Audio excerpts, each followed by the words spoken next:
사건은 1979년 10월 26일에 일어났습니다. 김재규의 총탄에 전 박정희 대통령이 사망하는데요.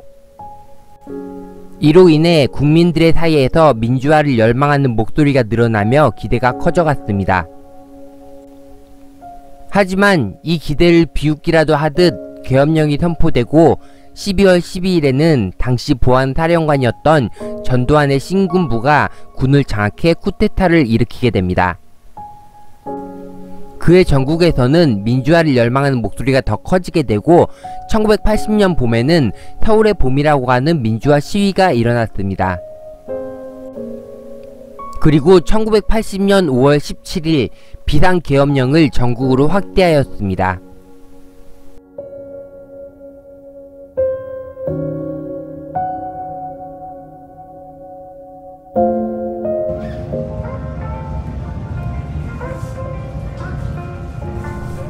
오늘은 광주에 왔습니다.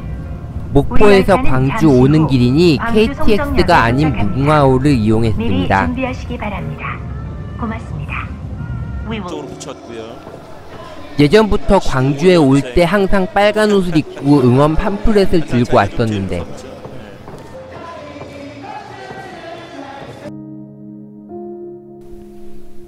아무튼 1980년 5월 17일 자정 불법적인 비상계엄 전국 확대에 따라 전남대에 진주한 계엄군은 도서관 등에서 밤을 새워 공부하던 학생들을 무조건 구타하고 불법 구금을 하면서 항쟁의 불씨가 뿌려졌습니다.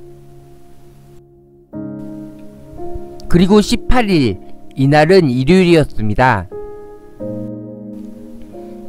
이 당시 집집마다 TV가 있는 시절도 아니고 신문이 배달되는 날도 아니었죠. 교문 앞에서 공부를 하기 위해 학교에 모여든 학생들의 출입을 막는 계엄군에게 항의하면서 최초 충돌이 있었으며 학생들은 광주역과 금난로를 진출해 항의 시위를 벌였습니다. 이날 첫 희생자도 나옵니다. 청각장애인이었던 김경철 씨입니다. 19일, 이때부터는 진압봉이 아닌 대검의 사용이 훨씬 늘어났다고 합니다.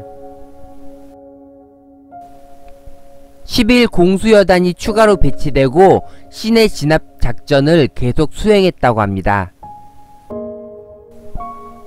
이날 낮부터 많은 사상자들이 나오게 되었는데 학생과 청년뿐 아니라 노인, 부녀자, 중학생, 심지어는 어린이 시체도 있었다고 합니다.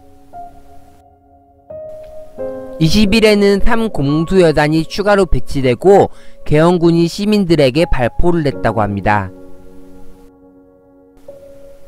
이때 언론 보도에서 광주 사태라는 말로 왜곡 보도를 하면서 MBC 방송국과 KBS 방송국엔 불이 나기도 했다고 합니다.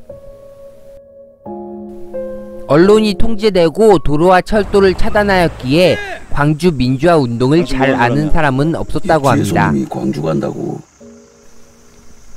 영화 택시 운전사를 보면 광주시 진입을 통제하는 모습을 볼 수 있습니다. 21일 자정 무렵 광주 시민들은 도청 앞 금남로에서 계엄군과 대치합니다.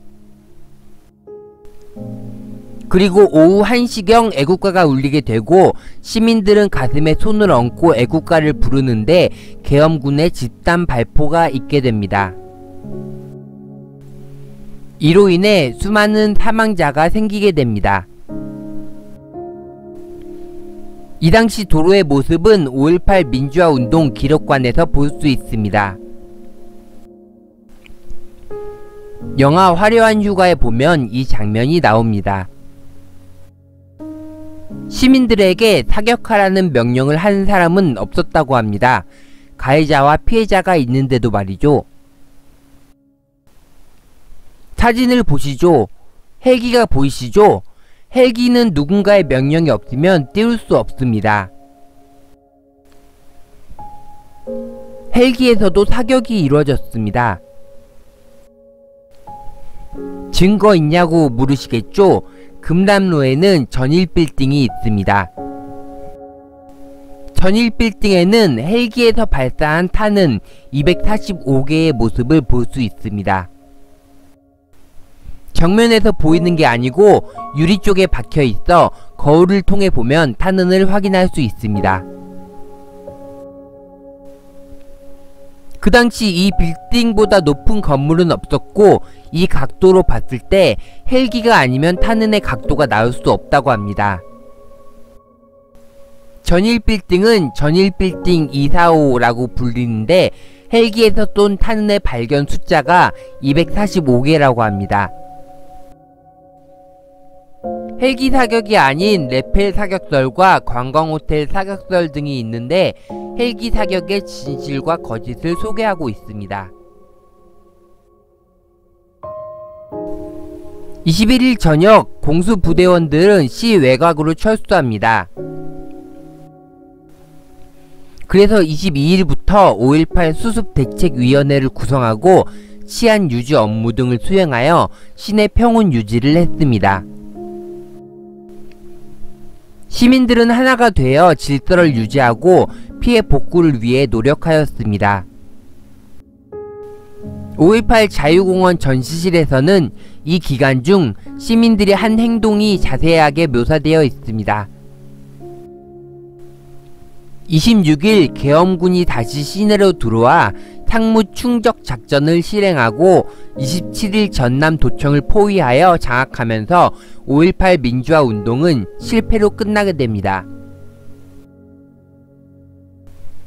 하지만 일부 사람들은 5.18 민주화 운동과 광주의 명예를 훼손하고 있는 가짜 뉴스를 쓰고 있습니다. 전일 빌딩 245 전시실에서는 대표적인 가짜 뉴스에 대해 소개하고 전일 빌딩에서 사용했던 문을 통해서 감추어 왔던 다양한 증거를 보여주고 있습니다. 5.18 민주화 운동 기록은 2011년 유네스코 세계기록유산에 등재되었습니다. 영화 암살을 보면 이런 대사가 나오죠. 둘을 죽이면 독립이 되냐고? 모르지. 그치만 알려줘야지. 우린 계속 싸우고 있다고. 우리는 민주화를 위해 싸웠고 5.18 민주화 운동 7년 후 이 사건을 계기로 전국에서 6월 항쟁이 일어났고 우리는 지금 민주주의 대한민국 안에 살고 있습니다. 내일 오후 1시에 다시 인사드리겠습니다.